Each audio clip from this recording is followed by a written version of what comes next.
নমস্কার বন্ধুরা, money magnet চ্যানেলে আপনাদের স্বাগত। আজকে ভিডিওতে আমি ম্যাগি মিডিয়া ল্যাবস আইপিওটা যেটা তার জিএমপি ট্রেন্ডটা নিয়ে আলোচনা করব। কারণ কি গত কয়েকদিন ধরে আমি বিসিসিএল আইপিও ট্রেনের কথা বলছিলাম, কারণ কি ওটা লিস্টিং ছিল এবং ওটার অ্যালটমেন্ট ছিল, সেই সব বিষয়ে আমি ভিডিও করেছি। এবং এই ভিডিওতে আমি ম্যাগি মিডিয়া ল্যাবস, এর আগেও একটা ভিডিও করেছিলাম, সেই ম্যাগি মিডিয়া ল্যাবসের ডিটেলস আমি ফান্ডামেন্টাল আপনাদের সাথে শেয়ার করেছি।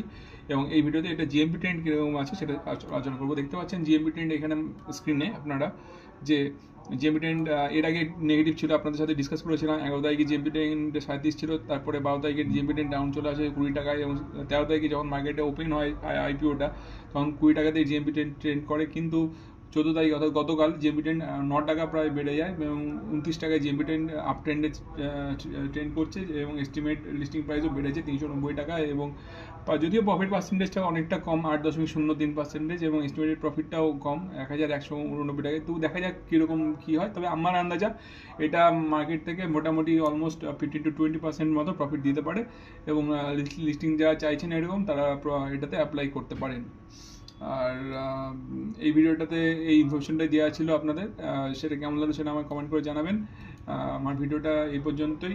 যদি ভালো লাগে আমার চ্যানেলের ভিডিওগুলো, তো আমার চ্যানেলটা সাবস্ক্রাইব, শেয়ার এবং লাইক করে আমার পাশে থাকবেন, এবং আমার চ্যানেলটা গ্রো করতে হেল্প করবেন। কারণ কি আপনাদের একটা লাইক এবং একটা শেয়ারই আমার চ্যানেলটা তে আমার মানে আমাকে মোটিভেট করে আপনাদের জন্য ভালো ভালো ভিডিও বানানোর জন্য। আজকে এই ভিডিওটা এই পর্যন্তই। ধন্যবাদ।